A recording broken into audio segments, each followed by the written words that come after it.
Georgia lawmakers convened for days 6 through 10 of the 2024 legislative session this week. As more bills are introduced and put through the legislative process, here's a quick recap of what happened in Atlanta this week.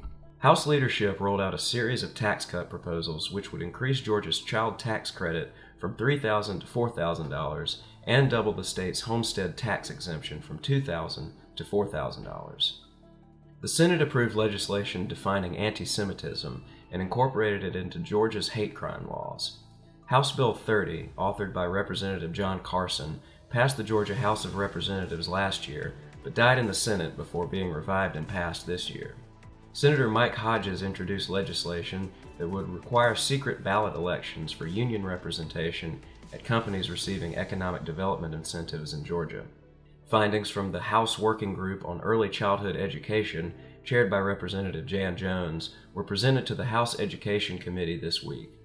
Recommendations totaled $100 million to reduce class size, increase salaries for teachers and assistants, and increase funding for classroom startup costs. Legislation known as the Boundless Opportunities for Georgia Students Act would permit student transfers between local school systems without contracts.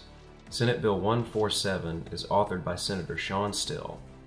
Senator Larry Walker introduced legislation to exempt the professions of shampooing and blow-dry styling from licensure requirements. Representatives Matt Reeves and Misha Minor introduced the Second Chance Workforce Act. This legislation would allow individuals with low-level municipal citations and misdemeanor charges to keep their driver's licenses during their cases, as long as the charges do not pertain to DUI, reckless driving, or child support, the latter so that their ability to drive to work is not interrupted.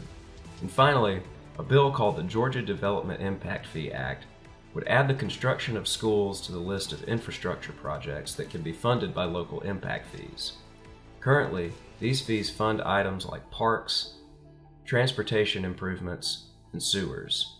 Senate Bill 208, authored by Senator Greg Dolezal, has cleared the Senate Education Committee.